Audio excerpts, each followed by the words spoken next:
Dois motores de corrente alternada de indução, um é 110 e outro é 220. Esse que é de 110, ó, tá ligado na tomada, pus um interruptor para ligar e desligar. É um fio que você corta no meio, você interrompe a corrente ou fecha a corrente, né? De um ventilador.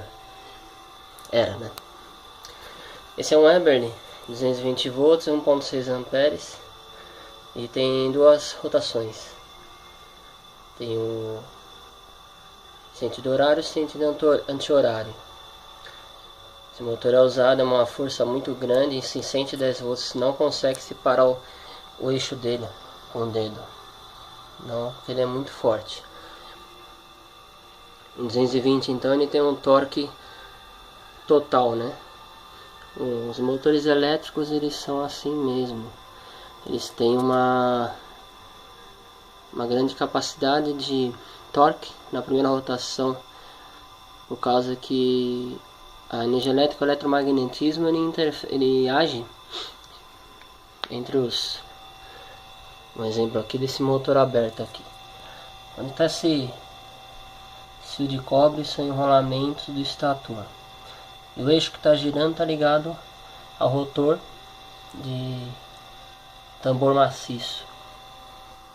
Esse também funciona no mesmo esquema, só que são potências diferentes.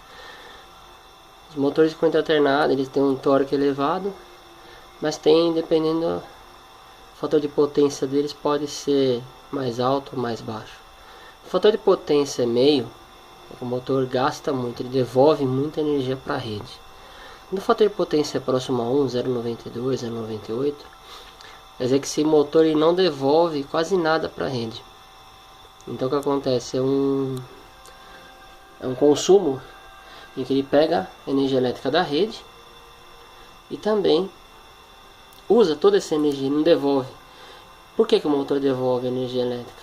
Porque há perdas no cobre, em que a corrente sai pela entrada, e isso faz devolver para a concessionária. A concessionária ela fica sobrecarregada em manter a demanda de energia elétrica alta, por causa do consumo de motores, transformadores, fontes, tudo que mexe com indutores, né?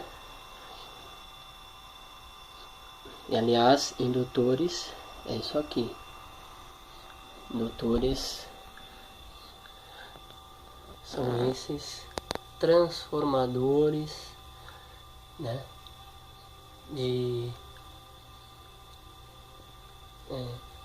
Tem entrada e saída, entrada 110 volts, saída 12 volts, 250 volts, né? Isso são indutores. Toda máquina elétrica ela funciona, é um motor elétrico, transformadores são máquinas elétricas, né? Máquinas elétricas são tudo que é funcionado por eletromagnetismo. O que é eletromagnetismo? Você aplica uma tensão numa bobina, essa bobina faz girar um eixo, ela faz criar um campo eletromagnético, em que esse campo eletromagnético ele vai atuar forças correntes, uma força elétrica capaz de girar um eixo. Esse é o princípio do motor elétrico. Aquele eixo daquele motor ele está girando por quê? Porque está passando eletromagnetismo entre uma bobina de um lado e uma bobina do outro, fazendo girar o rotor. Então por isso está girando o motor. Por isso que você tem o torque. Esse torque, quanto mais a bobina fica com mais eletromagnetismo, mais força, e o motor é mais forte. Os motores elétricos têm uma capacidade de torque e tração violenta, né? Os motores elétricos eles têm um rendimento de 98%. É difícil ter um motor elétrico com rendimento abaixo disso hoje em dia, né? Eles consomem energia elétrica, lógico, mas eles produzem um torque bem desejado. Por isso que é muito usado em carros elétricos, os motores de indução. Só que usados motores síncronos. Por que motor síncrono? Está em sincronia com o eixo. Essa sincronia com o eixo faz com que você tenha um trabalho interno do motor, entre o rotor e o estator, em que ele não precise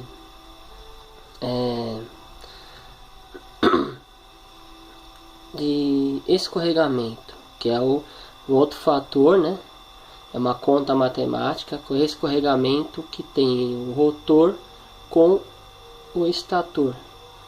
Quando as correntes elétricas passam pelo estator fazendo o rotor girar, os motores, esses dois tipos de motores, eles têm escorregamento. O que é esse escorregamento? Escorregamento é o atraso do rotor em relação ao estator. Esse atraso do rotor em relação ao estator, ele se dá por perdas. Por quê? É uma parte mecânica e uma parte elétrica funcionando ao mesmo tempo. Qual que é a parte elétrica? Os rotores girando pela força eletromagnética dos estatores. Só que você tem buchas ou rolamentos entre os eixos, o peso do rotor atuando em cima desses rolamentos ou buchas. Então, nesse tipo de motor, ele tem escorregamento. Então inventaram um motor síncrono. Por que se chamam motores assíncronos monofásicos? Por que monofásicos? Esses motores só funcionam em correntes monofásicas. 110, 220. Se fosse um trifásico, eles teriam 6 fios, né? 3, 6, 9, 12 fios. E no caso, eles teriam que ser ligados a uma rede trifásica. Dá para funcionar motor trifásico em monofásico? Dá. Você tem que unir todas as bobinas e sair 2 fios e ligar em 220. Em 110, provavelmente acho que não funcionará. Pode ser que tenha alguns vídeos no YouTube que mostram isso. Aquele motor ele tem 3 fios por causa da rotação inversa, tá? Não tem nada a ver com trifásico. E o motor trifásico tem uma outra qualidade, ele tem mais bobinas do que o motor monofásico. O que é mais bobinas? No estator. As bobinas do estator é que fazem dar a carga em cima do rotor. E faz o rotor girar nessa velocidade. Tá? E você tem também o fator temperatura, né? O eletromagnetismo atuando na bobina, ele gera calor. Por isso que os transformadores que são parados, né? São máquinas elétricas estáticas, essas são máquinas elétricas girantes. Essas máquinas elétricas, os motores são máquinas elétricas rotativas, girantes, né? Produzem torque para movimentar um carro, uma guindaste, uma máquina de lavar roupa, um ventilador ou qualquer outra coisa que você for acoplar ao eixo e que vai fazer ele funcionar para fazer um trabalho, né? O que é trabalho? Trabalho é força vezes o deslocamento.